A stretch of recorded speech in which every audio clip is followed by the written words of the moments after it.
بسم الله الرحمن الرحيم والصلاة والسلام على رسولنا محمد وعلى آله وصحبه أجمعين. اللهم علمنا ما ينفعنا وانفعنا بما علمتنا وزدنا علما ya Kerim. Esselamu Aleyküm ve Rahmetullahi ve Berekatuhu. Deməli, değerli Müslümanlar, biz geçen sefer mefhumda kalmıştık. Mefhum muvafaka ve mefhum muhalefe. Mefhum muvafakanın keçtik, mefhum muhalefede kaldık. Hasr bölümünü keçtik. Orada biz dedik ki onlar ikisi de aslında nedir? Mentuka aittir. Mentuka aittir Hanbeli mezhebine göre. İndi yerde kalan 6 mefhum muhalefenin 6 növünü keçeceğim. Sayfanı getireyim. Bu sayfada kalmıştık biz. Deməli, mefhum muvafaka keçti, evlevi o müsavi. Ondan sonra mefhum muhalefe hasra ait keçti. Gördüğünüz ki inneme ve her iki tarafın yani mübtada ve haberin müeyyenlikte olması nedir? Hasr mehdudiyete dahil etti ki mehdudiyettendir. Ama dedi ki nedir? Mezhebe göre sahih görüşe göre mezhebden bunlar her ikisi mentuka aittir. Yani bunlar birbaşa deyilen sözle mentukla nedir? Hasra o mehdudiyete dalalet eder. Əks mefhum muhalifeye ihtiyaç yoktur. Sonra geldi mefhum muhalifenin özü birbaşa burada 6 növdür, kısımları. Birinci, eğer hasri oradan saymasak, birinci şart. Şart kısmı. Bu nedir? Yani biz ne dedik? Birinci onu tekrarlayaq ki, bugünkü gündə biz bu dərsdə bundan sonraki sayfanı da inşallah nasip ederse bitirsek bunlara ait sual cevap olacak. Ona göre biz ne dedik? Mentuk nedir? Birbaşa deyilen cümlenin özünde aye olsun, hadis olsun ve diğer dediğimiz gibi icma alimlerin sözlerini birbaşa deyilen yani deyilen sözlerdir. Mefhum ise değilmir ama anlaşılır. Orada mefhum muvafaka biz ne vaxt deyirik? Muvafik anlayış. Eğer deyilen şeydi yani anlaşılan şey hemen o deyilen şeyin eyni hökmdədirsə, burada mübahdırsa deməli anlayırıq ki, bu da mübahdır. Onda mefhum muvafaka deyirik. Yox, eğer deyilen şey, mesela burada deyilir bu şey mübahtır, muhalif yani əks anlayıştan biz anlayırıq, o zaman filan şey haramdır. Yani mübahın hükmün əksi. Hükme muhalif bir hüküm. Onda biz deyirik mefhum muhalifədir bu. Əks anlayışdır. Burada şərt, mefhum muhalifənin qismlərindən biri şərt qismi. Məsələn nə? Lap əvvəl keçdiyimiz fiqh usuluna başlayandan əvvəl bir misal getirmişdik. Hədis ki, Resulullah sallallahu aleyhi ve sellem buyurmuştur ki, bir su iki güllə ki, fiqhdə güllənin nə olduğunu keçmişik. İki gülləyə çatarsa miqdarı yəni artıq o nedir? Nəcis olmaz. Nəcis olmaz, nəcis daşımaz. Düzdür? Burada nedir? Çatarsa şərti var.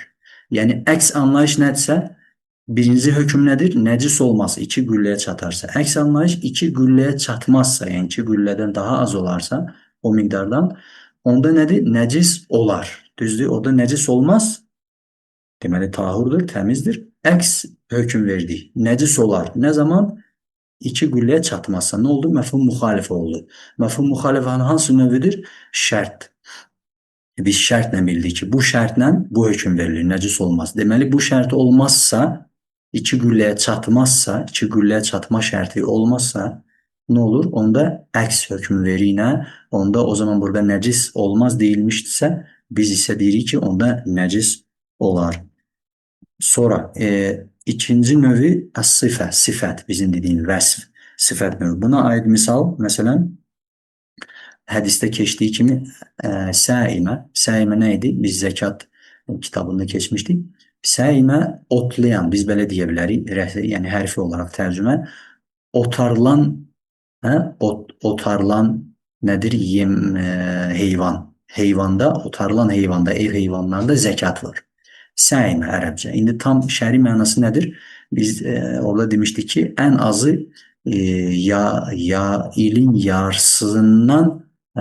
ilin yarısından çoxunu otlaqda keçirilən, yəni sahibi nədir? Ona ot vermir, yem vermir, ələf vermir, əziyyət çəkmir. Buraxır, ilin yarısından çoxunu nədir? Otlanır. Yəni Allahın yarattığı otdan, çəməndən Otlanır. Hakkınızı alayım.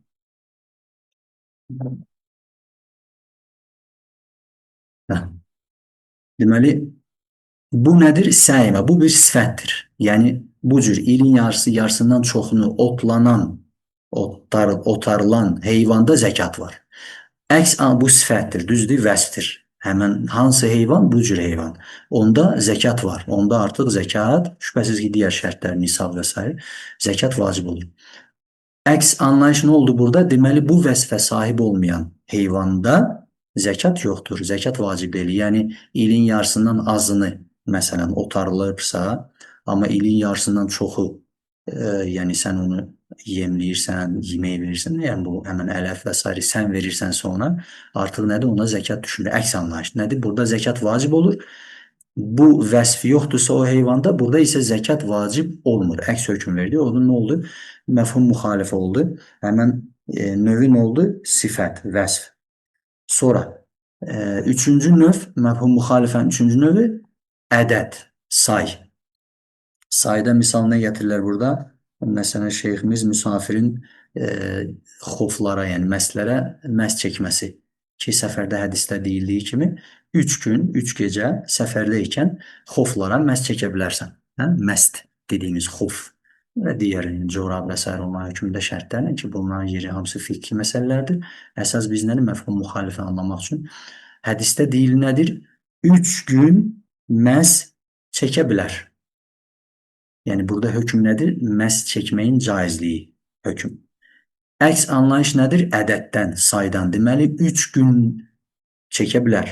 4-cü gün çəkə bilər? Yox. Yəni Peyğəmbərimiz sallallahu əleyhi və səlləm 3 gün vaxt vermişdir. 3 gün ərzində müsafir məs çəkə bilər. Amma deməli nə deməkdir? Əks anlayış. Deməli 4 gün, 3 gündən daha çox olsa, 4 gün isə deməli 4-cü gün məsələn çəkə bilər? Yox, çəkə bilməz. Əks hökm verdi, müxalifə anlayışı oldu və nə oldu? Hökmü də əks oldu. Bu nədir? Say növüdür. 4-cü növ təqsim. Bizim elə təqsim, bölgü demək, bölgü. Burada nə bölgüsü? Yəni hədis deyilir ki, misal gətirəcəyik burada məsələn dul və dul olmayan bakirə qızların evlənməsindən, vəliliyindən söhbət gedir. Məsələn, misalda. Amma ümumən, bu sadəcə misallardır dediyimiz kimi. Təqsim nə demək? Yəni bir hökm verilir. Məsələn, 2 və yaxud daha çox məsələ haqqında məsələ zikr olunur və məsələn 2 götürək. 2 məsələ zikr olunur. Onların birinin hökmü sonra qeyd olunur ki, bunun hökmü məsələn 2 şey var. Bu birinci mübahdır. Deməli, bundan anlaşılır, deyilməsə belə, əks anlayış nədir?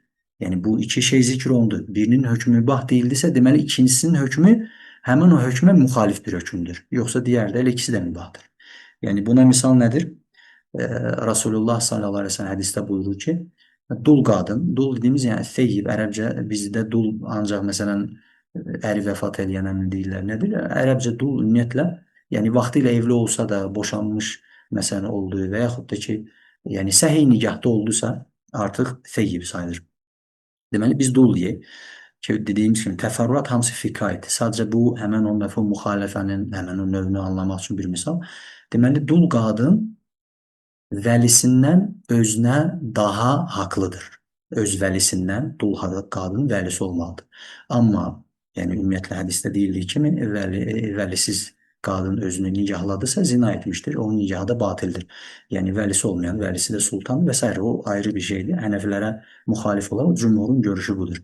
Vəlisiz nigah yox. Deməli dul qadın vəlisindən özünə daha haqlıdır. Daha haqlıdır. Deməli tam hədisin mətnini baxım qeyd eləmişəm. Hə, yəni burada nədir? İki dul qadın və bakirə qadının zikr olunur və sonuçda ikisi də zikr olunur. Dul və bakirə. Sonra Rasulullah sallallahu aleyhi ve sellem sadəcə dul qadının hökmünü deyir ki, dul qadın özünə vəlisindən daha haqlıdır. Özünə vəlisindən daha haqlıdır. Bakirə qadın isə deyir ondan izin alınır. Yəni bu tapşırıqlarda da gələcək. Burada mənası nədir? Yəni dul qadın zikr olunur ki, vəlisindən özüne daha haklıdır. Yani özüne ait hakkı onun üzerinde vəlinin olduğu hakkından daha çoxdur. Bakirənin isə vəlisindən haqqı onun üzərində çoxdur, yoxsa Bakirə qızın vəlisinin üzərində, yəni vəlisindən dul qadın kimi özünə aid haqqı daha çoxdur. Bu zikr olunmur. Bu nəyi bildirilir? Onu bildirir ki, dul qadının hökmü zikr olundusa, dul qadın özünə daha haqlıdır vəlisindən. Deməli, Bakirə qız isə o dul qadın kimi özünə daha haqlı deyil vəlidən. Əksinə vəli o bakirə qızla vilayətində olan qıza daha haqlıdır. Mənası nədir? Şəriətdə ki, Həmbəli məzəbinə də görə də elədir.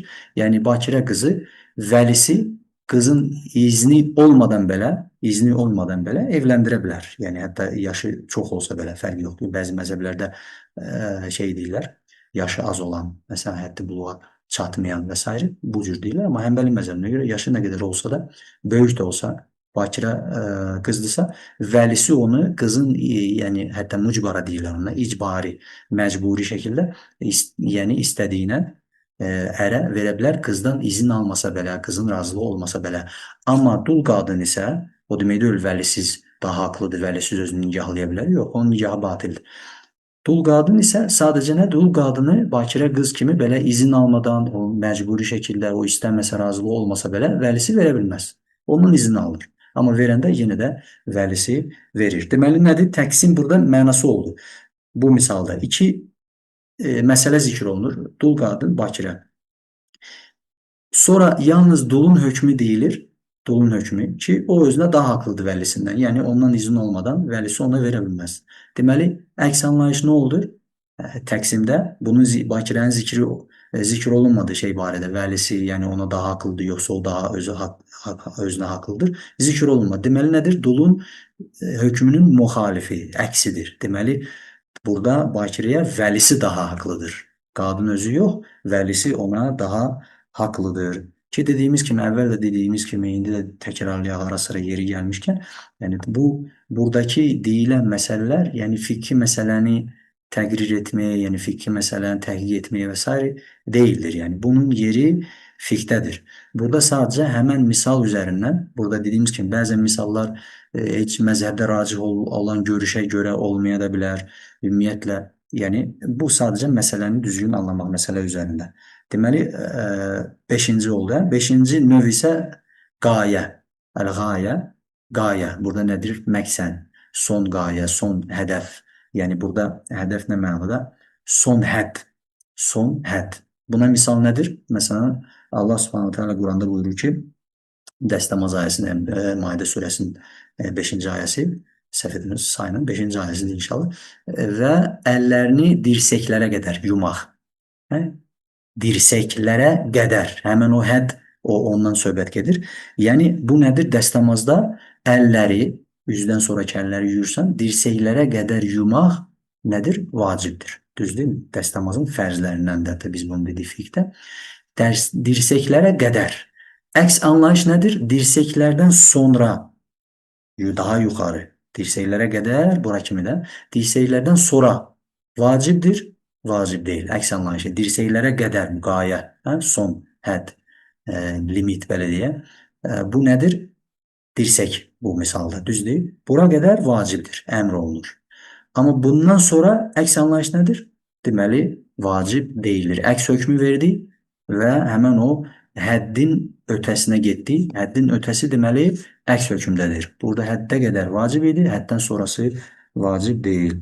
Sonra və sonuncu əl-ləqab və bu ən zəif məfhumdur. Məfhum müxalifənin içində ən zəif. Cümhur bunu məsələn məfhumlardan dəlalətin mötəbər saymır. Bu dəlalətə əsaslanmır, amma həmbəlilərə görə bu məfhum müxalifənin içindədir və dəlalətinə əsaslandığı ləqəb dəlalətidir. 6-cı, ləqəb elə bizdə ləqəbdir. Burada amma nə mənada ləqəb gedir? Yəni, məsələn, su, torpaq misalı gətirirlər. Hər hansı bir cins söz, hər hansı bir əşyanın, bir şeyin cinsini bildirən bir söz ləqəb. Yəni, burada həmbəlilər nə deyir? Yəni, məsələn, deyir, su ilə nəcasət yuyulur və yaxud da ki, torpaqla təyəmmüm alınır. Bu torpaq sözü ki var, ərəbcə məsələn, tura və yaxud turba, indi ona aid hədis gətirəcək misal. Yəni burada şəriətdə əgər torpaqda neyin qəsd edildiyi, şərtləri, qeydi, məhdudiyyəti və sair qeyd olunmursa, bu oldu elə torpaq üzərinə. Torpaq nəyə deyilirsə, yəni orada torpaq deyildisə, biz torpaq anlayacağıq. Qaya, daş, yox. Torpaq deyilsə torpaq nəzərə alınacaq. Torpaqdan başqasına dəlalət çünki ancaq torpağa aiddir.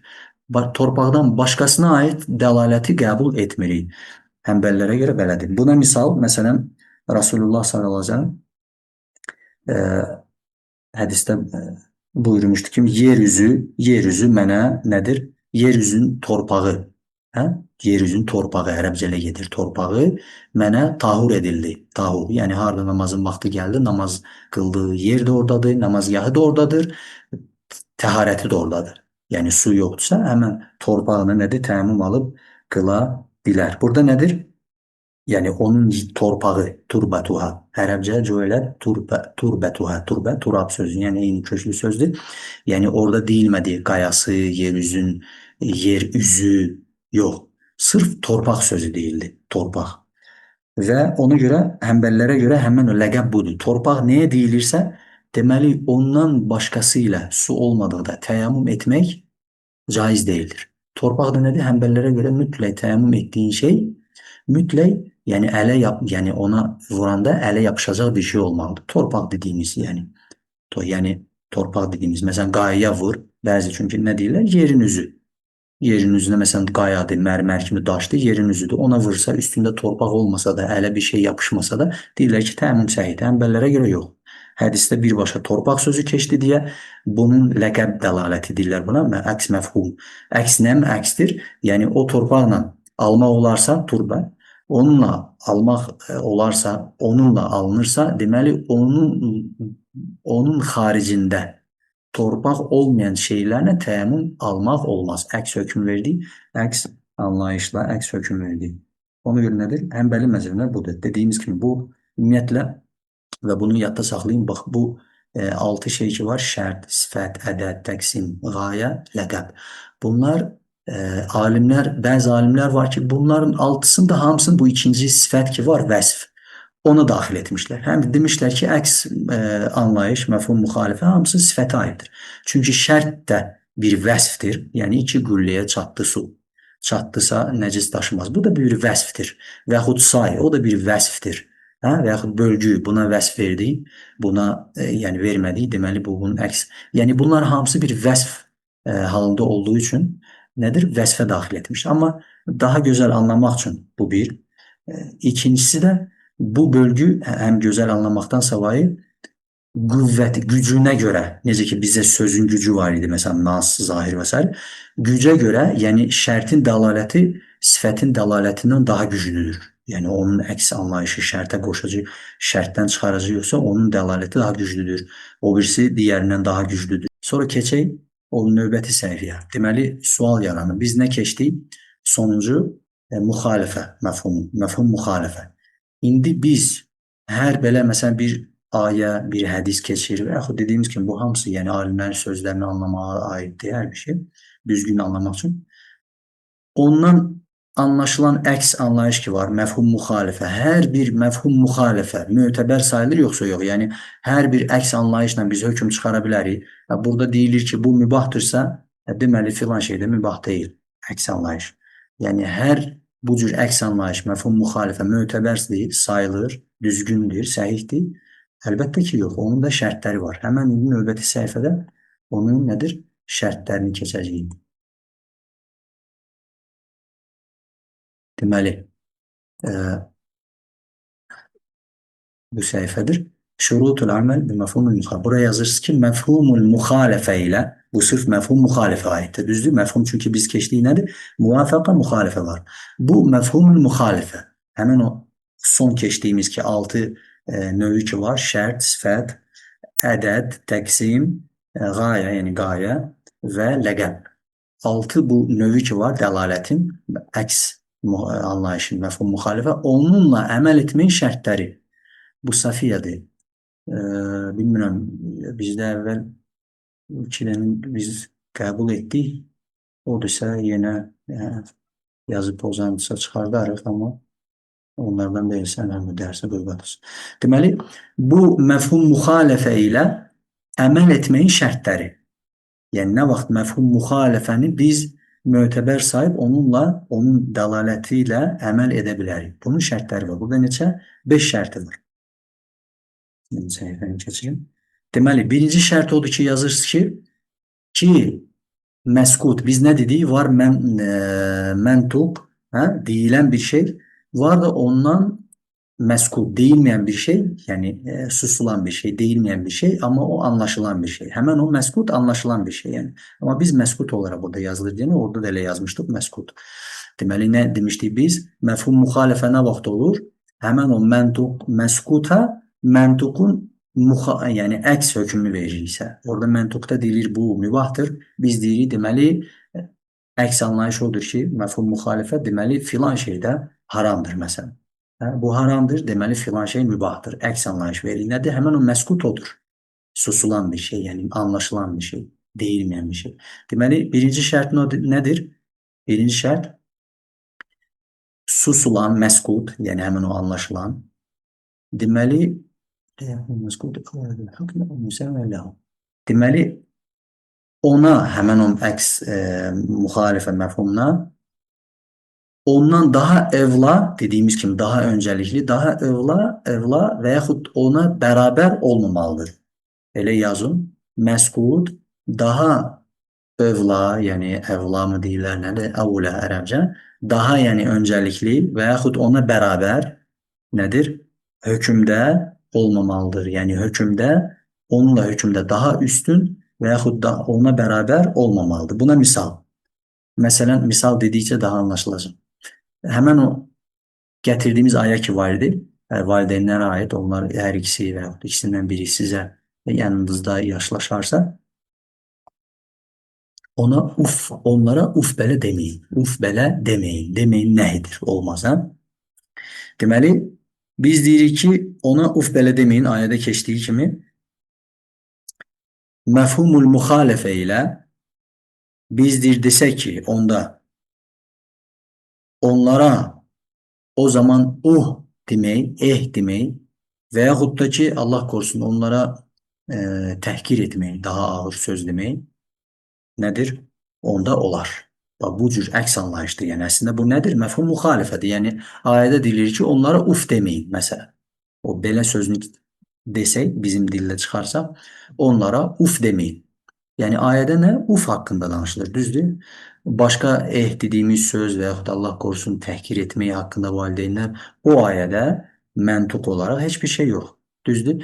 Biz də əks müxalifə olaraq, biz deyəndə yəni bir kimsə əks, yəni müxalifə anlayışı ilə deyər ki, uf demək olmazsa, əks anlayış deməli onlar nə? Uf olmayan sözü, sözü və yaxud ondan da betər, həmən o əvlə, yəni hökmdə ondan da, yəni belə deyək, burada haramdırsa deməli ondan da haram, mübahdırsa ondan da mübah, müstəhəbdirsə ondan da müstəhəb. Yəni hökmdə ondan daha güclü bir şey hökmdə olmamalı və yaxud ona bərabər olmamalıdır. Məsələn, sözü biz keçən dəfə misallarda dedik ki, məsələn, uf, mənaca hökmdə, yəni hökmdə eynidir. Yəni o da bezdirməyi bildirən bir əlamətdir, sözdür. Amma təhqir etmək daha da pis bir narazıçılıqdır valideynlərə qarşı, Allah korusun. Ona görə də daha ondan hökm baxımından, nəhi baxımından daha güclü səviyyədə, dərəcədədir. Həmin o əvla dediyimiz odur. Müsavi dediyimizə eyni odur. Yəni bu eyni və yaxud da ondan daha güclü hökmdə olmamalıdır. Ona görə bu əks anlayış, məfhum müxalifə burada bu cür keçərli deyildir. Keçərli deyildir. Niyə? Çünki şərt əksikdir. Şərt odur ki, eyni hökmdə olmamalıdır. Müxalifə anlayışına biz gətirilmiş şey və yaxud ondan daha güclü hökmdə olmamalıdır. Amma burada bu cür kimsə əks yəni müxalifə anlayışı ilə bu cür gəlib desə ki, uf demək olmaz, uf haqqında deyildi. Deməli, məsələn, başqa bir sözü demək olar. Və yaxud da ki, Allah korusun daha güclü hökm baxımından, nəhi baxımından daha betər bir təhqir deməli demək olar əks müxalifə. Çünki uf haqqında ancaq deyilib. Bu nədir? Bu müxalifə məfhum müxalifə olsa da amma mötəbər deyil. Niyə? Bu şərt əksi olduğu üçün. Həmin o eyni hökmdə və yaxud da ondan daha güclü hökmdə olduğu üçün. İkinci şərt məxrəcəl qalib. Yəni əksər hallarda, yəni qalib, əksər hala uyğun olmamalı. Məfhum müxalifədən hamısı danışır. İndi misal deyəcəm. Məfhum müxalifə. Yəni əks anlayışımız ki var, hər hansı bir dəlildən, sözdən, ayədən, hədisdən əks anlayış ki çıxardırıq.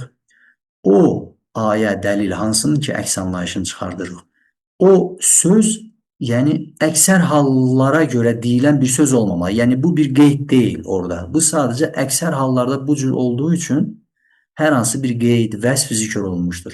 Yəni məqsəd bunu vəsfi, bu qeydi, hökmə təsir edən bir vəsf, hökmə təsir edən, yəni hökmü dəyişdirə biləcək bir qeyd deyildir bu. Yəni indi misalla daha aydın olacaq. Burada əsası yazacaqsınız qalib, yəni məxrəcəl qalib qalibən, yəni əksər hallarda, çox hallarda deyilən bir şey olmamalıdır. Əksər hallarda ifadə olunan bir şey olmamalıdır. Buna misal həmən biz bizim dildə nə deyirlər ona?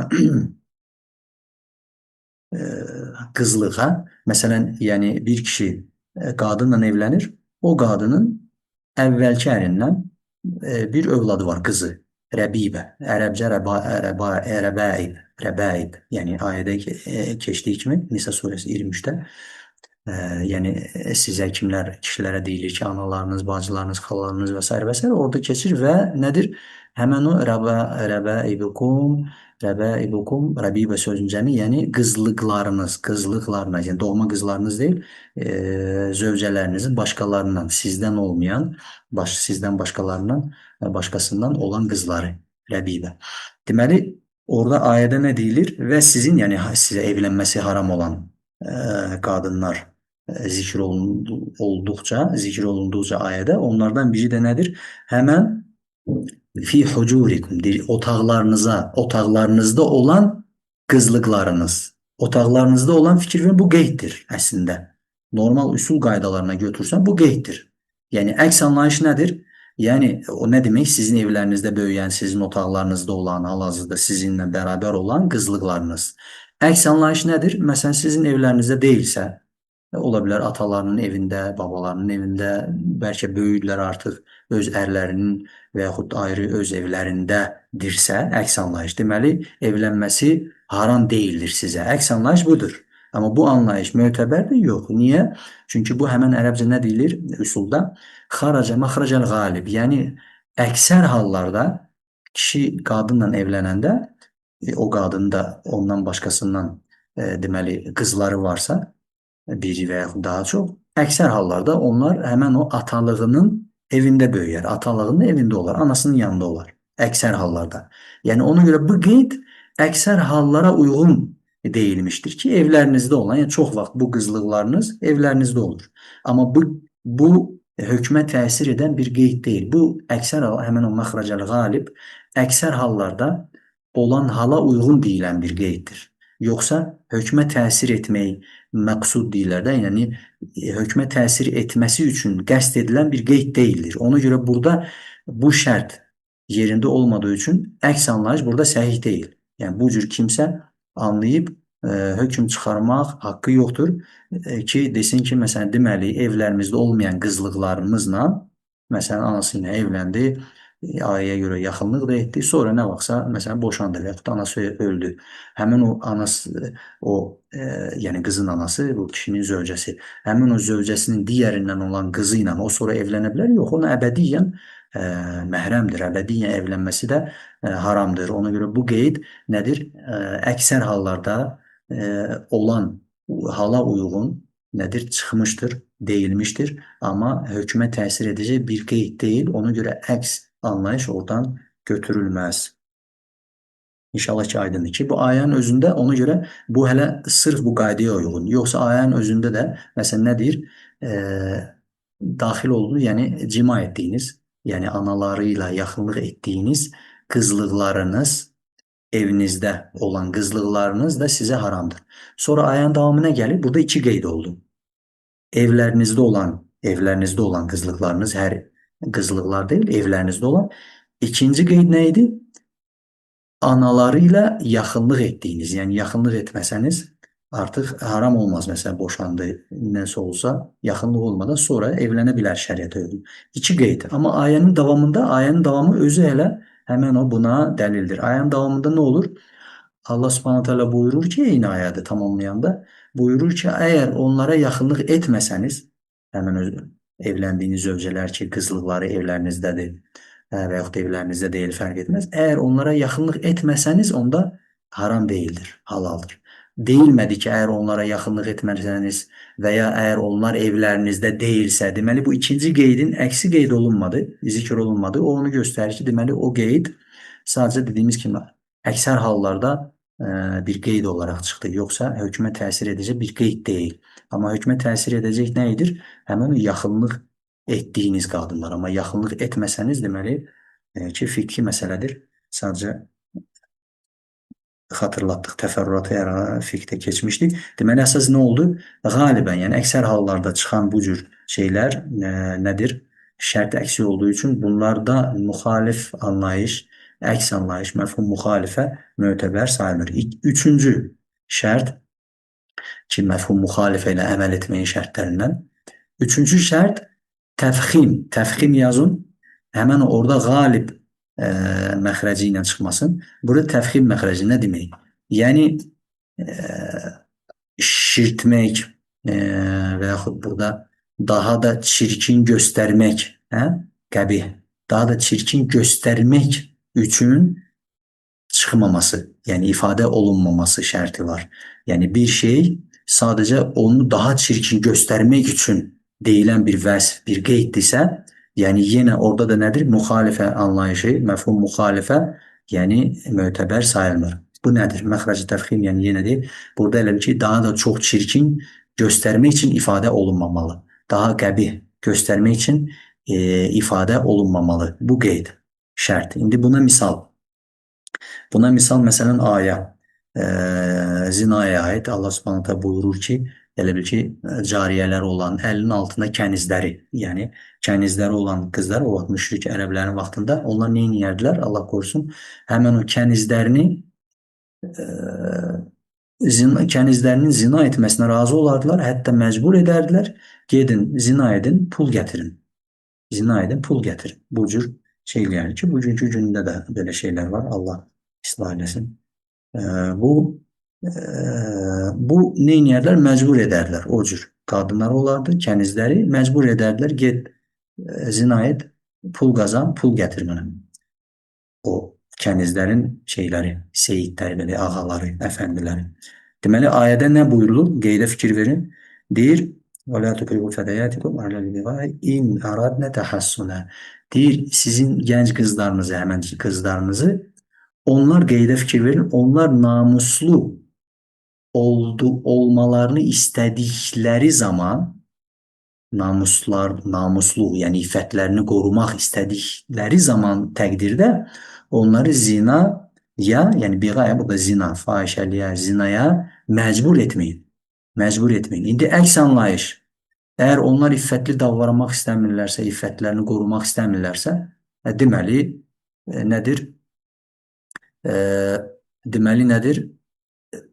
Məcbur etmək olar, əks anlayış. İffətlərini qorumaq istəyirlərsə, məcbur etməyin. Əks hökm nədir? Məcbur edin, nə məcbur edə bilərsiniz, nə? Əgər iffətli davranmaq istəməzlərsə. İndi bu əks anlayışdır, əks anlayışdır, məfhum müxalif. Bu mötəbərdir, yox. Niyə? Çünki bu qeyd, təfxim həmən odur. Yəni, bu işin nə qədər çirkin olduğunu, yəni bir var ki, qadınlar iffətli davranmaq istəmir. Onların elə özləri istəyirlər o işi görsünlər, Allah qorusun. Bir də var, üstəlik əgər iffətli davranmaq da istəyirlər, iffətli davranmaq istədiyi, namuslarını qorumaq istədiyi halda, istədiyi təqdirdə üstəlik siz bunları məcbur edirsinizsə, əsla nədir? Qadağan gəlir ki, bunları məcbur etməyin. Yani onlar iffətli olmağı istəyə-istəyə bunları məcbur et. Yəni bu nədir? Bu iffətsiz olanla iffətli olan, yəni iffətli ola-ola məcbur etməyin daha da nə qədər çirkin olduğunu belə deyim. Necə deyim, qabartmaq üçün, hə, daha da mübaliğə olsun deyənə, daha da belə vurğulamaq üçün istifadə olunan bir qeyddir. Yoxsa əks anlayış üçün dəlalət ola biləcək bir hökmə təsir edəcək bir qeyd deyil ki, iffətli davranmaq istəmirlərsə, onda məcbur edə bilərsən. İnşallah ki, aydındır. Burada bir nəfər də girmək istəyir. Bu səfər ərəb adı ilə yazıblar. Bilmirəm. Bir də istəyər daxil edərik. Deməli, bu neçənci idi? Üçüncü sualımız 50 neçə? Deməli, üçüncü. Dördüncü şərt bu deməli əllə yakuna xarac cavab misal hadisətin müəyyənə. Deməli, həmən o məfhum müxalifə nədən çıxardırıqsa, o bir suala cavab olaraq və yaxud hər hansı bir müəyyən hadisəyə aid çıxmamalı, deyilməməli. Yəni xaraca burada çıxmama deyilməməli. Yəni hər hansı bir ayə var, hədis var və yaxud dediyimiz ki, alimin sözü var. Yəni biz məfhum müxalifə hansı nasdan, hansı mətndən çıxaracağıqsa, o hər hansı bir verilən suala cavab olaraq deyilməməlidir və yaxud hər hansı bir müəyyən hadisəyə aid deyilməməlidir. Çünki o artıq müəyyən o suala aid cavab olacaq. Hər kəsə, hamımıza aid deyil ki, oradan məfhum müxalifə çıxardaq. Və yaxud da müəyyən hadisəyə aid olacaq ki, yəni hər bir hadisəyə aid deyil ki, oradan məfhum müxalifə çıxaraq. Buna aid misal, məsələn, misal, şeyximizin gətirdiyi misal, məsələn, hədisdə keçən Rasulullah sallallahu aleyhi ve sellemə sual verirlər. Dəniz suyundan sualdır, fikir verin. Sualın cavabında olmamalıdır, bu şərtdir. Yoxsa sualın cavabında olduysa, məfhum müxalifə çıxarmaq artıq şərtə zidd olduğu üçün səhih deyil, mötəbər deyil. Artıq nədir? Bunun əməl etmək olmaz. Deməli, Rasulullah sallallahu aleyhi ve sellemə soruşurlar ki, ya Rasulullah sallallahu aleyhi ve sellem, dəniz suyundan dəstəmaz alma olarmı? Resulullah sallallahu aleyhi ve sellem ne deyir? Naam huve tahuru ma'uhu. Huve tahuru ma'uhu. Biz keçdik ki, hər iki tərəf nədir? Huve müəyyəndir, damir olduğu üçün. Huve tahur mübtədadırsa, o da əliflərlə gəldi, müəyyəndir. Tahuru ma'uhu burada gəldi. Suyu təmiz olandır. Bəli, suyu tahur olandır. Həmbəlilərdə biz nə keçdik? Su üç növdür. Tahur, tahir, nəcis. Tahurdur, yəni təmiz və təmizləyəcək. Huve tahur, yəni sanki əks anlayış nə olur? Məfhum müxalifə, yəni dəniz suyundan soruşuldu, düzdür? Nə çay dediyimiz, nə göl, dəniz. Hə? Deməli, əks anlayış nədir? Biz ikisi də, iki tərəfi də müəyyəndirsə, biz hətta dedik nədir? Məntuq olaraq hətta, o hasır dediyimiz məntuq olaraq hətta anlayırıq ki, məntuq sözdən ki, suyu təmiz olan hələ odur, yəni dəniz suyu. Dəniz suyundan başqası deməli suyu tahur olan, yəni dəstəmaz və s. nəcisi qaldıracaq və yaxud yəni həm mənəvi, həm maddi hədəth və xəbəsi qaldıracaq bir su deyildir dənizdən başqası. Əks anlayış budur. Düzdür? Bu əks anlayış mötəbərdir? Yox. Niyə? Çünki bu sual nə? Sualın cavabında gələn, yəni dəniz haqqında soruşuldu və dəniz haqqında cavab verildi. O demək deyil ki, dənizdən başqa bir su, göl olsun və yaxud çay olsun və yaxud bulaq olsun, tahur deyil, yox. Çünki dəniz haqqında soruşulub, dəniz haqqında cavab verildi. Bunu dənizdən başqa bir şeyə, elə bir ki, dartmaq, yozmaq, yormaq, bu nədir? Yorumlama artıq əks anlayışla məfhum müxalifə doğru deyildir. Və yaxud hədisdən deyil, adi bir sual olaraq. Məsələn, deyir ki, biri sənə soruşur ki, bir qadına aid sual verir. Bir qadın dəstəmazsız ikən, vüzu olmadan mushafa toxuna bilər, yoxsa yox? Biz dedik ki, cümhura görə ki, həmbəli də onlardandır. Dəstəmazsız toxunma olmaq, oxumaq başqa bir şey, toxunmaq. Keçmişdik ki, məsələn, bir arada bir parça olar və s. və yaxud çubuqla, məsələn, səhifəni eləyə bilər, oxuya bilər dəstəmazsız, amma toxunmaq əllə açıb toxuna bilməz. Qadına aid soruşursan, səndən soruşurlar. Sən də cavab verirsən ki, xeyr, qadın, sən də cavabda qadın deyirsən, qadın dəstəmazsız mushafa toxuna bilməz. İndi əks anlayışla müxalifət biz götürsək ki, qadın toxuna bilməz, deməli kişi toxuna bilər. Əks anlayışdır, düzdür? Yəni qadına aid cavab verdi. Qadın toxuna bilməz. Əks anlayış nədir normalda? Deməli, qadın olmayan hər nə, hər kim varsa, onlardan kişi məsələn, kişi toxuna bilər. Bu əks anlayış doğrudur? Yox. Niyə? Çünki sualın qarşısında bir cavab verildi. Cavab. Qadına aid soruşuldu, qadına da aid cavab verildi. Bunu qadından başqasına yozmaq əks anlayışla doğru deyildir. Və sonuncu burada beşinci şərt, ondan sonra keçək sual cavablara. Sual cavablar da maşallah məfhum və məntuqa aid çoxdur. Nə qədər çatdıracağıqsa onları sual cavab eləyərik. Və sonuncu şərt əlləqə mənziyyədir. Hə, bu imtinan, yəni minnət, bizdə deyirlər minnət etmə deyirlər. Hə? Yəni Allah Subhanahu wa Taala Quranda məsələn bəzi şeyləri minnət kimi, yəni nemət olaraq xatırladır. Nemət olaraq bizə xatırladır, vurğulayır. Hə? Məsələn, siz üçün filan filan şeylər sizə ram etdim, tabe etdim, yaratdım, göndərdim. Hə? Onlardan biri, məsələn, yəni nədir? Burada onu yazacaqsınız ki, bu həmən o neməti, minnət o mənadayım bizdə bəlkə pis, yəni mənada işlənilmirəm. Yaxşı, minnət, yəni başa qalxmaq mənasında deyil bu. Başa qalxmaq mənasında deyil. Ümumiyyətlə elə bil ki, verdiyi neməti xatırlatmaq kimi. Hə? Verdiyi nemətini vurğulamaq kimi mənasında bu nemətini vurğulamağı artırmaq, bir ziyadə kimi neməti daha da artırmaq kimi ifadə olunmamalı. Neməti artırmaq kimi ifadə olunmamalıdır. Bu 5-ci şərtdir. Buna misal nədir? Allah Subhanahu taala Quranda buyurur ki, biz sizcə dənizdə balıqlar yaradıldı, balıqlar var. Onlara aiddir ki onların etəkulu minhu dənizdən ki, onlara dənizlər haqqında, dənizlərin suyu haqqında danışanda Allah Subhanahu taala buyurur ki, onlarda həmən o dənizdən çıxan, məsələn, bəzi zinət əşyaları çıxır, mirvari və s. və ləhmən tariyyə, yəni tər. Tariyyə nədir? Tər ət, yəni tər deyirlər bizə. Təzə balıq əti yeyəsiniz deyənə. Təzə nədir? Yəni sudan çıxdı təzə. Düzdür? Təzə balıq yeyəsiniz deyə. Yəni əks anlayış ki, biz təzə olmayan balığı yemək olmaz. Əks anlayış budur. Yəni nə üçün bizə onu verdi Allah Subhanahu taala ki, ondan təzə tər bir balıq əti yeyəsiniz deyənə. Bir balıq əti yeyəsiniz deyə.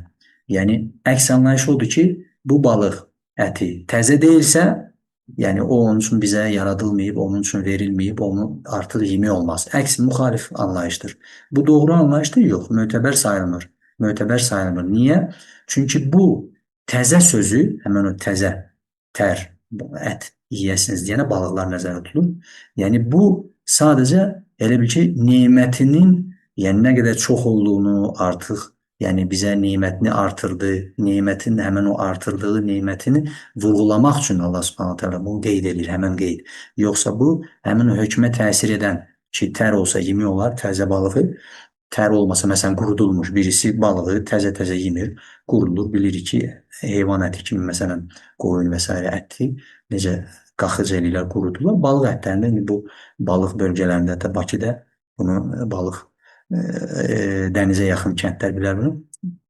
Balığı neynir, böyük balıqları Xəzərdən çıxan, məsələn, asırlar, onların günlərlə yağları tökülür elə, balıq quruyur əti, qaxıc olur. İndi balığın qurusuna qaxıc deyilə bilmirəm, amma orisuna qaxıc deyilir. Quruyur, sonra onu istifadə elə. İndi bu quru əti, bu tər deyil, təzə ət deyil, qurudulmuş bir ət yemək olar, olar.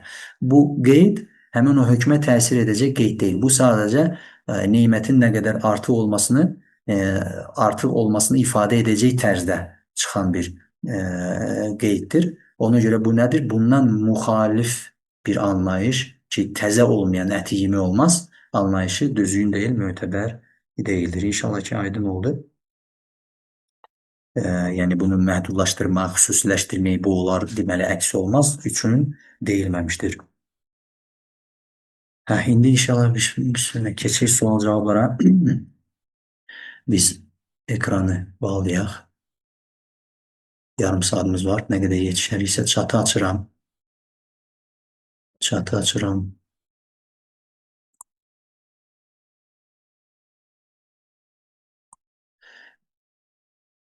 Üzürlü saysınlar kimler bir gözleme otağında bəziləri var idi ərəbcə yazılan bir bilmirəm. Bəlkə də müsəlman bacı qardaşlarımızdandır. Amma o işlər girməsin deyə belə qaldı belə. Deməli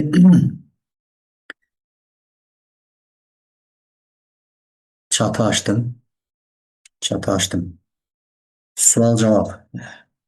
67-ci sualdayıq, hə? 66-ya kimi gəldik keçən səfər. 67-ci sual və davamı gedəcək. Bu sualların başlığı nədir? Deyir ki, dəlalətin növünü təyin edin. Dəlalətin növünü. Bu hansı? Məntuq məfhumla bağlıdır. Ancaq məntuq biz zahirə aid, nas, zahir, müəvvəl, mücməl keçdik.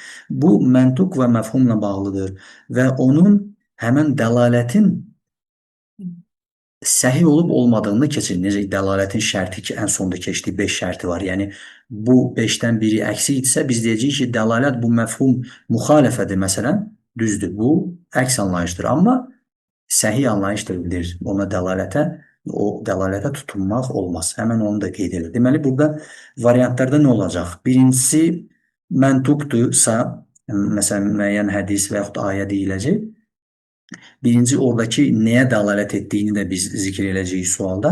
Sonra biz deyəcəyik bu dəlalət məntuqdurmu, məfhumdur. Məntuqun içində burada məntuq sarihdirmi, açıq-aşkar dedi bir mənalıya. Ki bir mənalı dediyimiz yəni açıq deyilir o, açıq-aşkar deyilir.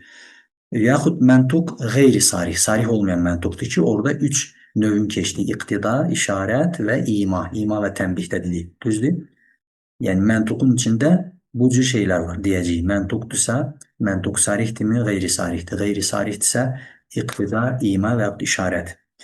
Sonra və yaxud məfhumdursa, məntuq deyilsə, məfhumdursa, məfhum nədir? Məntuq, yəni deyilən bir şeydir. Birbaşa söz olaraq o zikr olunur o mətndə. Ayədirmi, hədismirmi, hə? Amma məfhum nədir? Anlaşılır. Orada deyilmir, o anlaşılır. Məfhumun da içində biz nə keçdi? Muvafaqa var idi, müxalifə var idi. Muvafaqadırsa deyəcəyik məfhumdur, məfhum muvafaqadır. Muvafaqada bir-iki şey də var, orada əvləvidir, yoxsa müsavi. Yəni onun hökmü daha güclüdür, daha öncəliklidir, yoxsa eyni hökmdədir. Məsələn, uf, biz dedik ki, eynidir. Amma Allah qorusun təhqir etmək yaxud vurmaq valideyndən biz dedik ki, əvləlidir. Yəni ona aid. Və yaxud da ki, məfhum müxalifətsə, həmən o məfhum müxalifənin həsri çıxırıq. Həsr o məhdudiyyət inləməklə mübtada xəbərin müəyyənlikdə olmasını biz məntuqa aid elədik. Həmən o digər yerdə qalan 6 növü ki var idi dəlalətin, məfhum müxalifənin şərt, bugün keçdiyimiz vəsf, yəni sifət, qayə, ondan sonra ədəd, yəni say, təqsim, bölgü və ləqəb 6 oldu. Düzdür? Bunu zikr edəcəyik. Və ən sonda deyəcəyik ki, bu, yəni məntuqdursa məntuq, məfhumdursa məfhum, müxalifə müxalif. Ən sonda da hökm verəcəyik ki, bu məfhum səhihdir yoxsa yəni bu məfhumdan yapışmaq olar, bu məfhumdan tutunmaq olar, yoxsa yox. Həmən o da niyə bağlıdır? Son keçdiyimiz 5 dənə şərtə. Hər hansı bir o şərt əksikdirsə deyəcəyik dəlalət səhih deyil. Səhihdirsə deyəcəyik dəlalət səhihdir. İndi bismillah deyib başlayaq. 67-ci sual. Çataşdıq, hə. Deməli, 67-ci sual. Bu hədisin dəlaləti. Hədis nədir? Tər xurma ilə, təzə xurma ilə quru xurmanın bir-birinə, yəni quru verirsən, məsələn 2 kilo, 1 kilo təzə xurma alırsan əvəzinə. Bu haqqında soruşulur, bunun alış-verişi haqqında soruşulanda Rasulullah sallallahu aleyhi ve sellem sual verdi. Deyir, təzə xurma, tər xurma quruduqca çəksi azalırmı? Sual verir. Bu da nədir? Sahabələrini ictihada öyrətməkdir, qiyasın növləridir. İctihada öyrədir. Yəni özləri anlasın hökmün səbəbini anlasın. Deməli, niyə görə, illəti nədir? Deməli, tər xurma deyir. Quruduqca, tər xurma bilirik ki, yaş olduqca ağır gəlir. 1 kilo bundan 2 kilo quru xurmaya dəyişə bilirsən. Bu ribadır, yəni dəyişə bilirsən, yəni dəyişənlər dəyişir. Deməli, tər xurma quruduqca çəkisi azalırmı? Sual verir.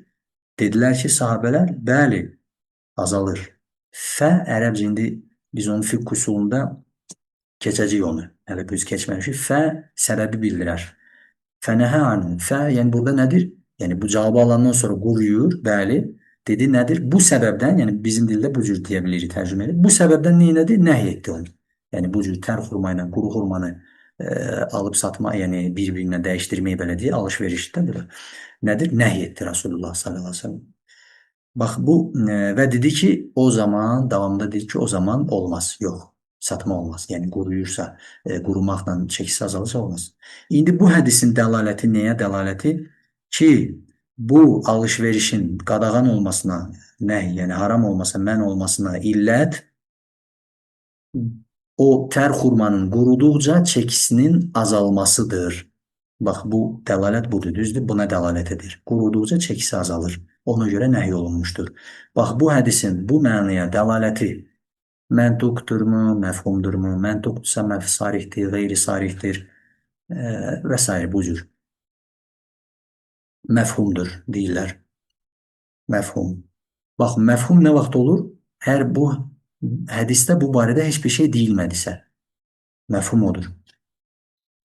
Məntuq isə deyildisə, məntuqdur. Doğru cavab anlaşılan deyilmi? Anlaşılan, yəni məntuqun xaricində anlaşılan bir şeydir. Yəni biri var, cümlənin özündə o var, deyilir. Bir də var, cümlənin özündə yoxdur bu. Amma anlaşılır. Qeyri-sarih. Bəli, doğru cavab qeyri-sarihdir. Bu məntuqdur birinci. Amma sarihdir? Yox, qeyri-sarih. Qeyri-sarihin hansı növüdür? Yazsanız yazın, yazmasanız biz cavab verərik ki, həm vaxtımız çox getməsin. Qeyri-sarihdir, doğru cavabdır. Yəni məntuqun qeyri-sarihi. Bu, deməli, bunun qeyri-sarih dəlالətindədir ima. Niyə? İma, bəli, maşallah, barakallahu fik. İma, niyə? Burada bir vəsf zikr olunur. Quruduqca çəkisi azalırmı? Biz dedik ki, nədir? Elə bir vəsf zikr olunur hökmün yanında. Elə bir vəsf zikr olunur ki, olunursa ki, bu nədir? Bunun zikr olunması mütləq onun illət olmasına dəlalət edər. Yoxsa biz dedik ki, Allahın, Rəsulunun sallallahu aleyhi ve sellem kəlamı fəsihdir. Yəni orada faydasız hər hansı bir vəsfin, sözün, hərəkənin, hətta yəni zikr olması mümkün olan şey deyil, faydasızdır. Mütləq orada fayda var. Ona görə bu vəsf zikr olunursa, bu sual verilib quruyur, quruduqca da çəkisi azalır cavabı verildisə və bunun nəticəsində səbəb olaraq onda yox dedisə Peyğəmbərimiz sallallahu əleyhi və səlləm, o zaman yox dedisə, deməli bu onu göstərir ki, bu hökmün haram olmasının, hökmün bu alış-verişin səbəbi, illəti nədir? Həmən o çəkisinin azalmaqla, yəni qurumaqla çəkisinin azalmasıdır. Ona görə bu dəlaləti nə olur? Dəlaləti birincisi məntuqdur, çünki deyilir bu başqa birbaşa və orada vəsf zikr olunur. Birbaşa sözlə deyilmir, sarih deyil ki, buna görə bu məsələn haramdır. Belə deyilmir. Qeyri-sarihdir amma. Amma ima nədir? Vəsf zikr olunur ki, biz bilirik bu vəsf bu hökmün illətidir. İnşallah ki, və buna sizə sual. Deməli, bu illət biləndən sonra, illət, bu fiqh üsulu fikir verin. Məsələn, elə şey var, illət var. Elə şey təsəvvür edin, hədisdə, ayədə deyəcəyimiz sual haqqında heç bir şey yox, təsəvvür edin. İndi təzə üzüm bilirik və onun qurumuş, nədir? Kişmiş, dediyimiz. Türkiyədə quru üzüm deyirlərimiz. Yəni biz, məsələn, 1 kilo təzə üzüm, məsələn, 10 dollar, dollarla deyib, 10 dollar qiyməti var, məsələn. 2 kilo kişmişin isə qurumuş üzümün, qurudur. 10 dollar qiyməti var. Yəni, sən 2 kilo kişmiş satsan, 10 dollar verəcəklər sənə. Sən də 1 kilo üzüm satsan, təzə, sənə 10 dollar verəcək. Qiymət eynidir. İndi biri 1 kilo təzə üzüm verib, qarşılığında 2 kilo quru üzüm kişmiş ala bilər, yoxsa yox? Həmən o. Ala bilər, yoxsa yox? Yox. Yox. Maşallah, barakallah. Niyə? Eyni şeydir. Niyə? Soruşacağıq ki, bu təzə üzüm quruduqca çəkisi azalırmı? 1 kilo idi. Quruduqca neçə kilo? Olacaq məsələn yarım kilo. Elə çıxdı ki, sən yarım kilo quru üzüm verdin, 2 kilo quru üzüm aldın. Yəni illət hər nə hikməti və s. Amma nədir? Bu Hətta qiymətləri eyni olsa belə nədir? Ribadır. Peyğəmbərimiz sallallahu əleyhi və səlləm xurmaya aid deyəndə həmin sahabə Bilal səhv etmirəmsə bu cür alış-veriş etmişdi. Dedi ki, həmin təzə xurma getsin, satsın onu, pulunu alsın, əvəzində quru xurma alsın. Quru xurma da getsin, satsın, pulunu alsın, əvəzində təzə xurma alsın. Ribadır. Ribadır.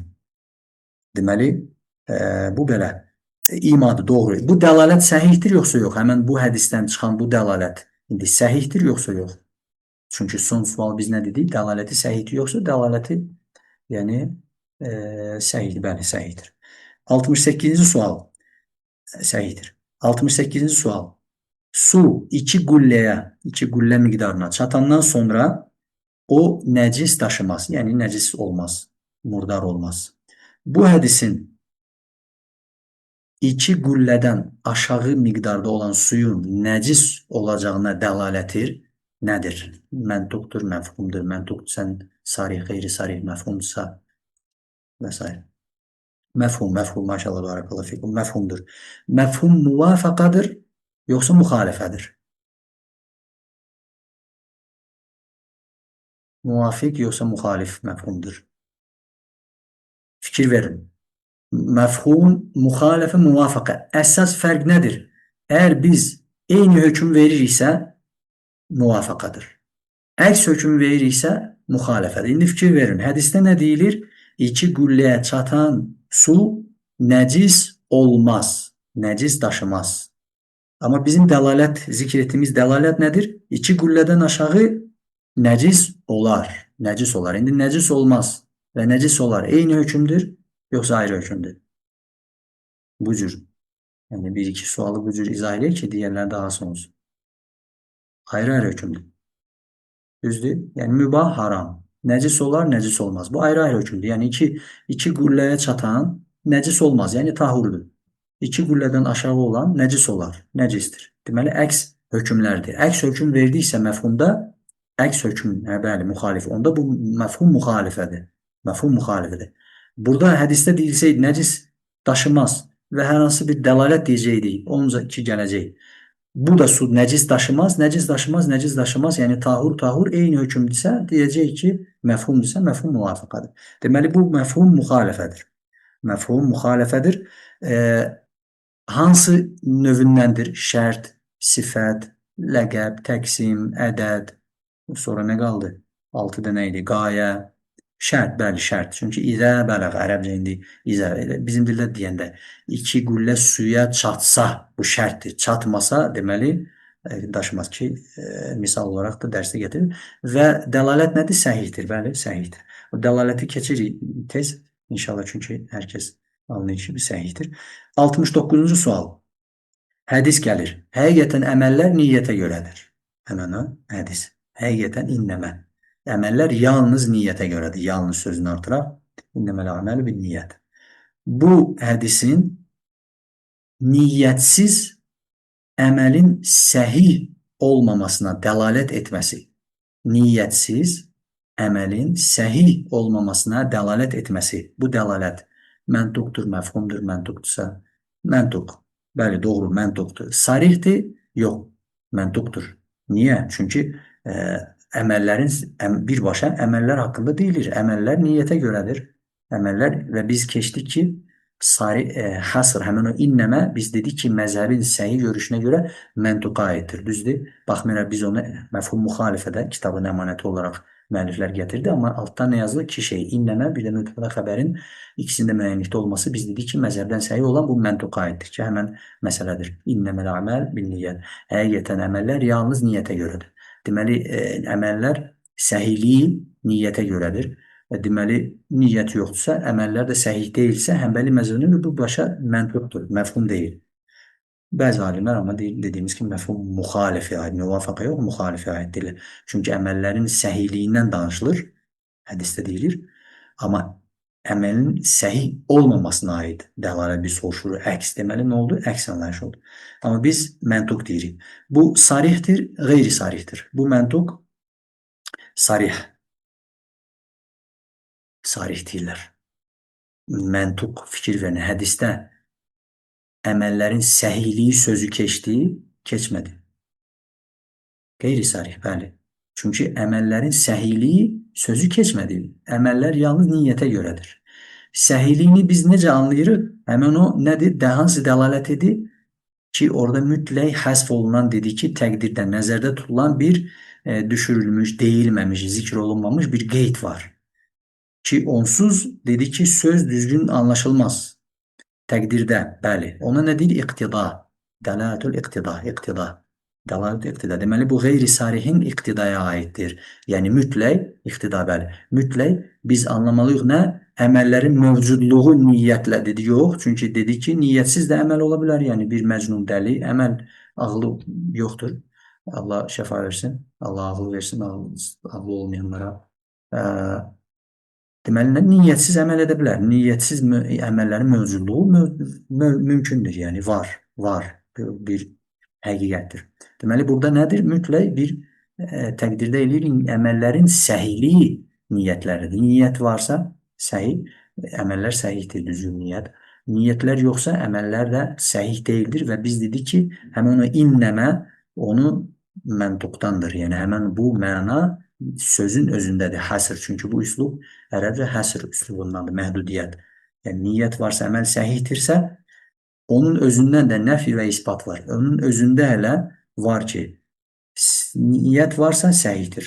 Niyyət yoxdursa, səhih deyil əməl. Onun özündədir, məntuq. Deməli, burada düzgün cavab qeyri-sarih oldu, iqtida.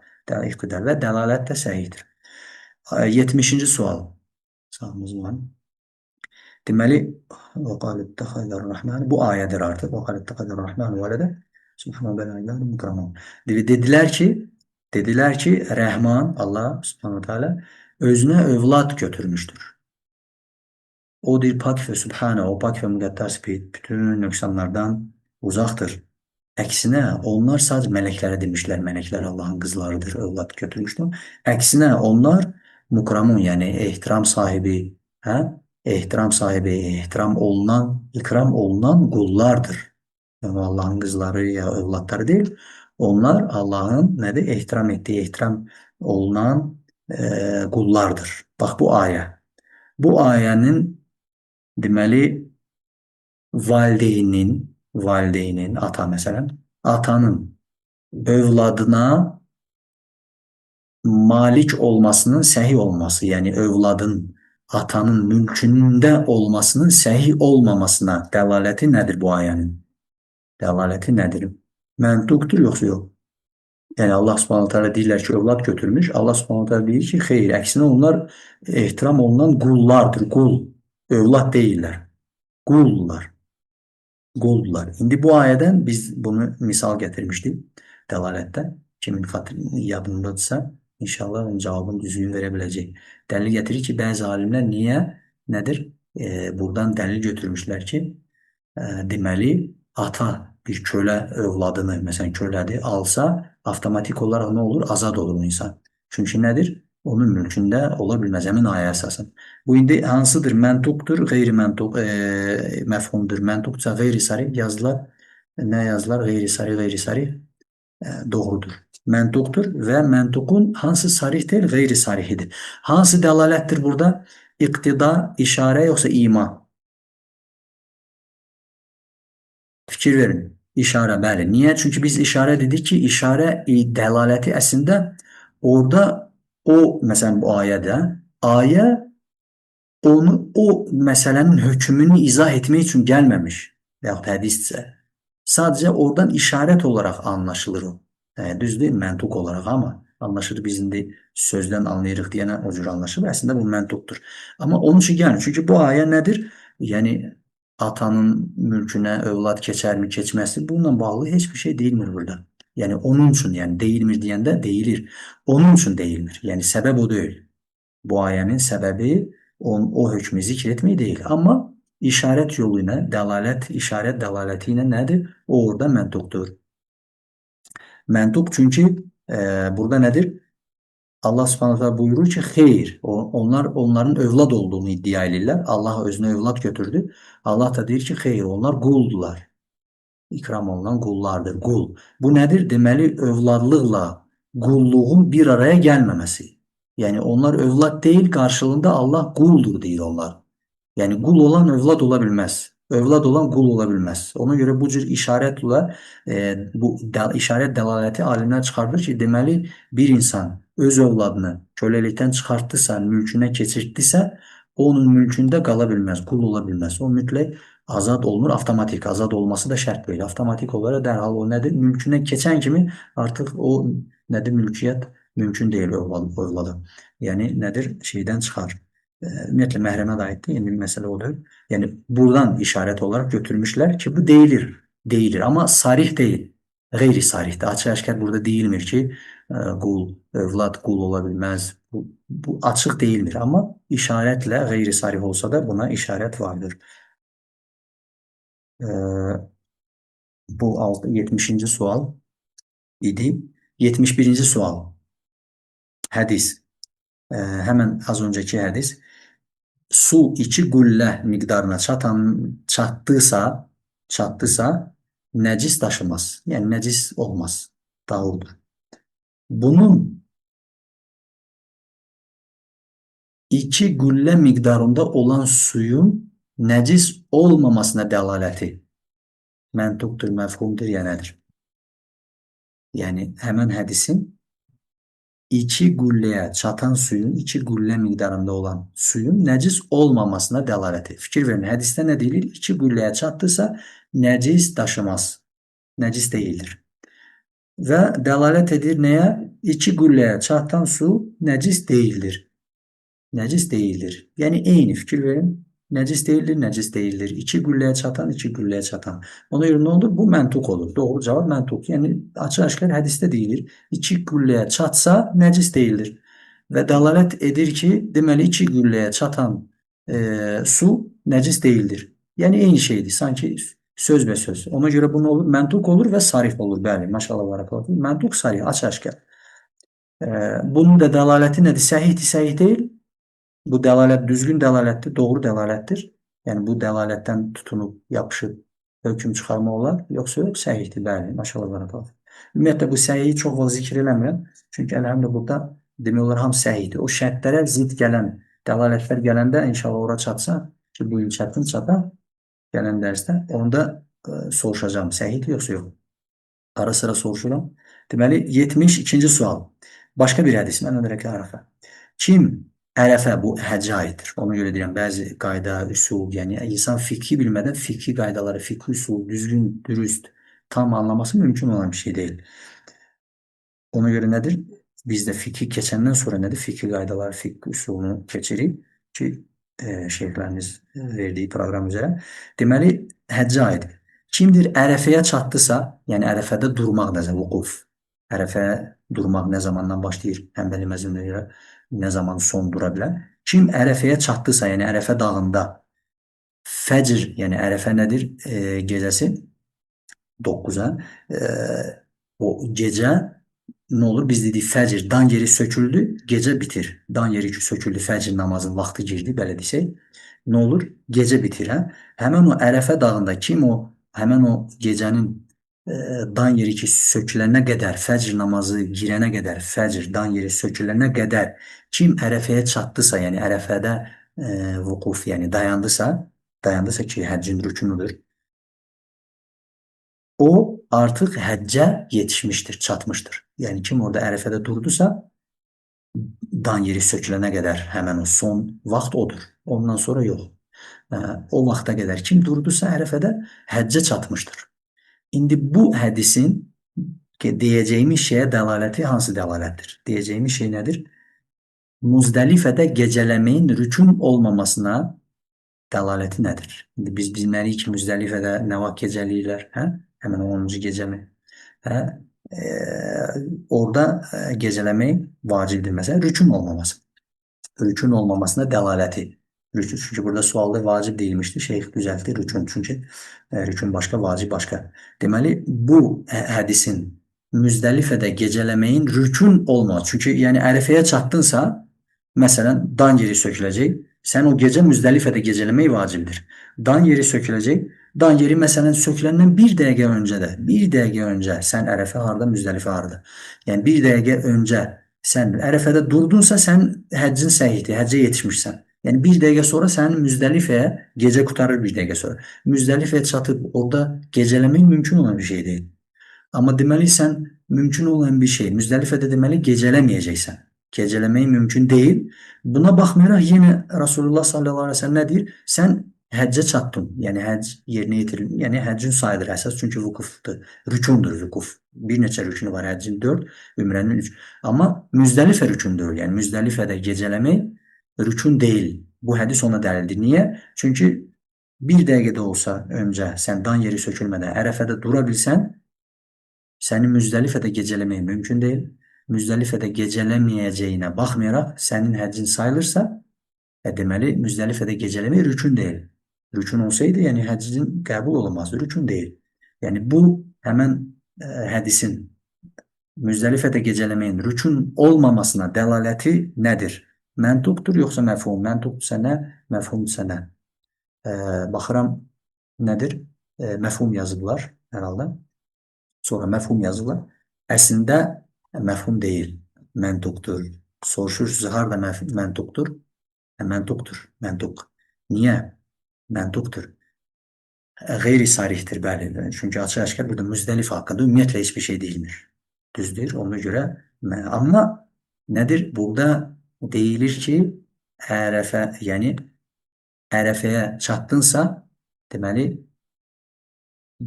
diğer bütün şeyler işaret olarak burada artık özümüzde deyik ki cevabı izahlayaq diye.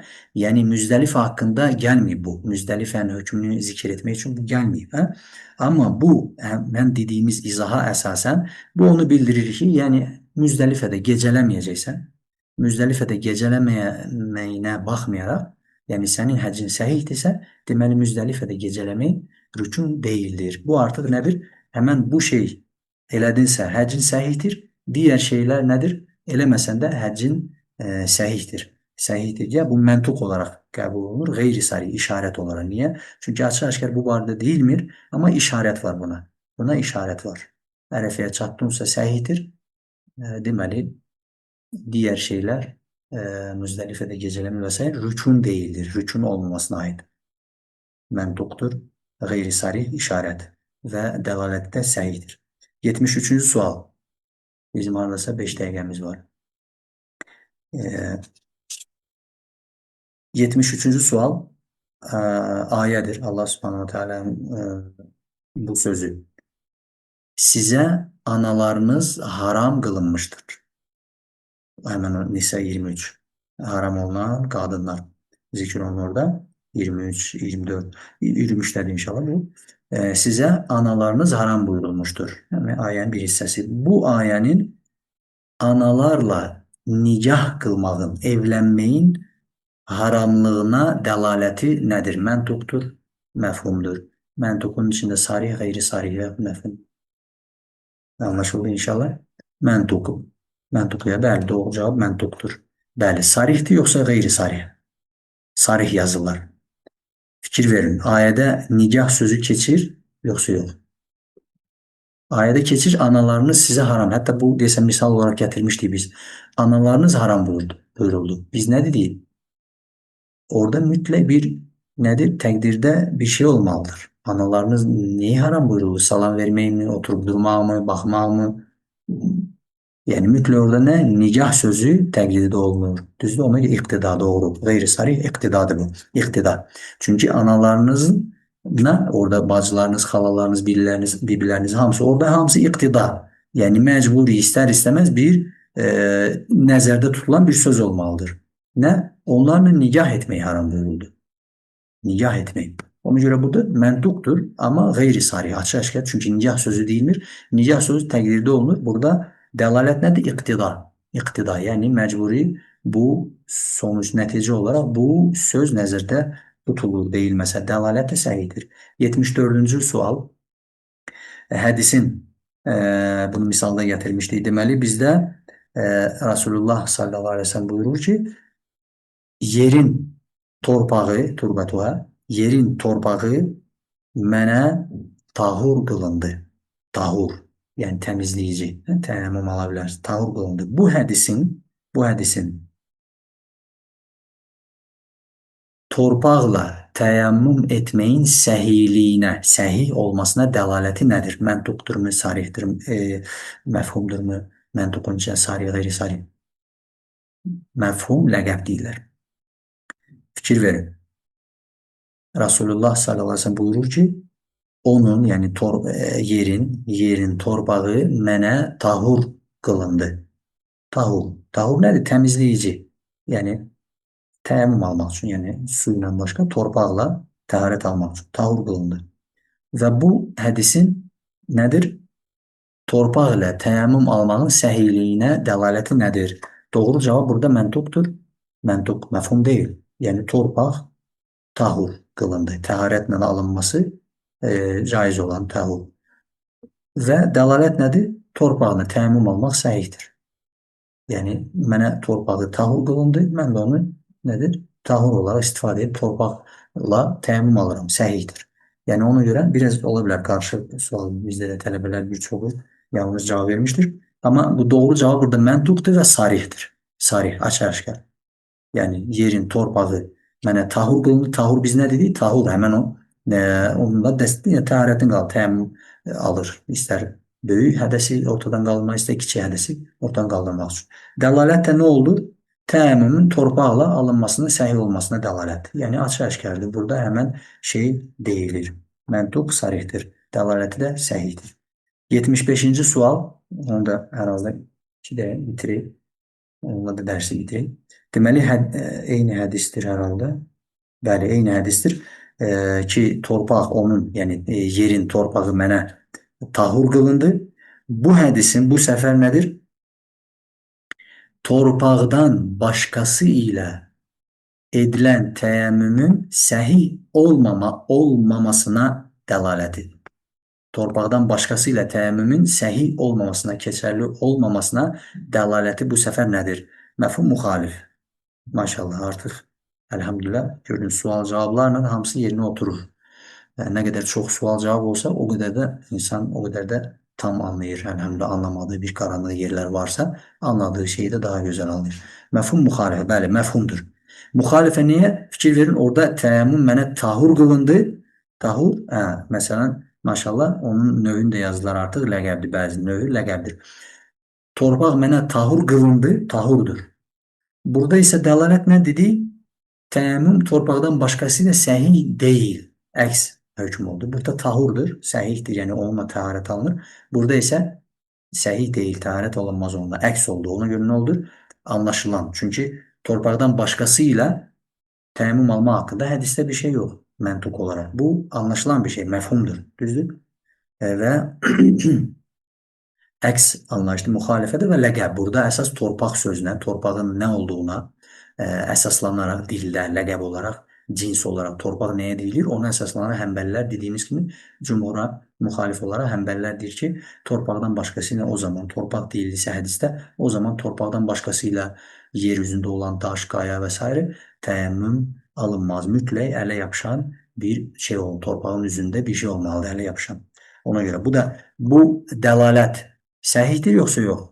Bu ləqəbdən tutunaraq bu cür dəlalət, çıxan dəlalətə əsaslanaraq deməli, hökm çıxarma olar, yoxsa yox, əks müxalifə, yəni müxalifə anlayış, əks səhih, bəli. Dediyimiz kimi, həmbəli məzəbinə görə səhihdir və dediyimiz kimi, dərs bununla bitir inşallah. Qısa nə deyim, bu məfhum məntuq dedikcə. Bizim, məsələn, bu ikinci mərhələdə keçdiyimiz Zədül Müstəqin kitabı var idi. Onu, məsələn, Şeyximiz Əhməd Əl-Qoymi, onun, məsələn, bir çox həmbəli şeyxlər, məsələn, canlı bir dərs var idi, online. Orada Ər-Ravdul Murbin üzərindən danışırlar ki, bizdə bu üçüncü mərhələdə keçirilir. Zədül Müstəqin şərhini şərh edir bizə şeyximiz. Bu, həmən o Ər-Ravdul Murbi haqqında deyir, Şeyx Əhməd Əl-Qoymi yox, yanıldım, başqa şeyx, Xalid Əl-Müşeyqi. Xalid Əl-Müşeyqi, bu da məşğul həmbəli şeyxlərlə. Bu, məsələn, Zədül Müstəq nədir? Buna həmbəli məzəmdə fikhi ensiklopediya adlandırır onu. Və bu fikhi ensiklopediyanın şərhi Ər-Ravdul Murbi, yani ne kadar önemli vurguluyor vesaire ki bunun şerhini keçiler bize bu üçüncü mərhələdə artık. Ama Zadül Müstəqni fikri ensiklopediya adlandırır. Niye? Deyir ki çünkü orada 6000 yani dəqiq biraz az biraz çok 6000 məsələ, fikri məsələ zikr olunur. 6000 məsələ. İndi oxuyan deyər ki, orada 6000 yox, orada məsələn 2000, 3000, 3500, 4000 zikr olunur. Niyə 6000 məsələdir? Məntuqu və məfhumu ilə. Yəni biz fikir verin, bir hədis oxuduq. Eyni hədisə aid fikir verin, məntuq olaraq da sarih, qeyri-sarih, məfhum olaraq da yəni əks məfhum, müxalif məfhum, yəni muvafaqa, müxalifə çıxardırıq bir hədisdən. İndi ona görə o, yəni bu məfhum, məntuq bunu bilməklə siz Allahın izni yəni bir dənə ayəni, bir dənə hədislə orada nə qədər məsələ çıxacaq. Ona görə nədir? Fikrin sıxabı ona görə. Orada deyil 6000 məsələ zikr olunur. Amma nə ilə? Sadəcə məntuqla yox, məfhumu ilə bərabər. Məntuq da yox, sadəcə sarihlə yox, qeyri-sarihlə. Acı bəzi məsələlər Şeyx Həccari 3 dənə məsələ zikr olunur. 3 dənə məsələ. Şeyx Osman Əl-Nəcdi haşiyə yazanlardan biri. Məsələn, o şeylə məşhurdur. Bir məsələdə deyir ki, bu məsələdə 12 hökm var. 12 hökm var. Zadül Müstəqnində onun ancaq 3-ünü qeyd edir. Bu mübahtır. Əks anlayış, müxalifə bu məsələdə digər 12 dənədən 9-u ki yerdə qaldı, onu zikr eləmir. Sadəcə orada məsələn deyir ki, belə olanda belə, belə olanda belə müəyyən hallar var. O haldan 2 hal çıxır, o haldan 2 hal. Nəticədə məsələn 12, bəzən 24-ə çatır. 3-ünü zikr edir. Bu mübahtır. Burada əks anlayış odur ki, 3-ündən digər yerdə qalan 9 dənəsi deməli mübah deyil. Yəni 3-ünü zikr etməklə 9-unu zikr etmir. Kifayətdir. Bu müxtəsərlərin məqsədi budur. Müxtəsər kitab ona görə müxtəsərdir ki, orada müxtəsərin mənası nədir? Bir kitabı ixtisar edirsən, o demək deyil ki, kitabın yarısını ixtisar et, qoy kənara, yarısını qoy oldu müxtəsər. Yox. Həmin o kitabın bütün mənası ki var, bütün mənasını sən qısa həcmdə verirsən. O qısa o demək deyil. O qısa müxtəsər şeydə bütün o böyük kitabın bütün mənaları var. Məsələn, geniş kitabda həmən 12, 24 məsələ zikr olunurdu. Amma alimlər neynədir? O hər alimin işi deyil. Yəni, müxtəsər kitab, müxtəsər etmək bu ayrı bir sənətdir, ayrı bir Allah vergisidir. O nədir? O 24 məsələnin içində 5-ni, 12 məsələnin içində 3-ünü hökmünü zikr etməklə digərinin əks hökmdə olmasını bu cür nəyinir? İxtisar edib, artıq buraxır o ixtisarı əzbərləməyə daha asan da olsun deyənə tələbələr üçün və s. ixtisar edib, artıq onu buraxır, artıq onu tələbələrə şərh edən şeyxə buraxır. O digər yerdə, çünki normalda biz normal adam ilk dəfə oxuyanda 3 məsələni zikr olunur, 3-ünü anlar. Oradan o 9 nə digər məsələnin çıxdığını, yəni kimsə anlamaz. Onu artıq şeyx onu izah edir ki, burada bu çıxır ki, bunun da əks hökmü budur. Aqulu qawli hada və estəğfirullah li və lakum və lisa'il muslimin. Bunu sadəcə dediyimiz kimi bu hələ usul fikrinin və keçdiyimiz məsələn fikri qayda müxtəsər ibtidai bir mərhələsidir ki, hər kəs şahidi olur ki, bunun nə qədər yəni bir şeyləri anlamaq, bir şeylərdən məsələ çıxarmaq, məfhum, məntuq hələ biz hələ bitirməmişik bunu. Hələ gələn getdikcə də daha da digər məsələlər çıxacaq. Nə qədər yəni nasları, ümumiyyətlə alimlərin sözünü belə, insan alimin sözünü oxuyur, tərsinə başa düşür. Alimin sözünü belə, nəinki ayələri və hədisləri, alimlərin sözü də düzgün anlaşılması üçün ən başlıca yəni alətdir, ən başlıca alətdir. Subhanakallahumma və bihamdik, əşhədu an la ilahə illə entə, estəğfiruka və etûbü ileyk. Allah bizə eşidib faydalananlardan eləsin. Allah bizə haqqı haqq olaraq göstərsin, ona tabe olanlardan eləsin. Batildə batil olaraq göstərsin, ondan çəkinənlərdən eləsin. Allah bizə faydalı elm və salih əmrə nəsib eləsin. Esselamu aleykum və rahmetullahi və bərəkatuhu. Allahümme salli və səllim alə nəbiyyina Muhammed və alə alihi və sahbihi ecmaîn.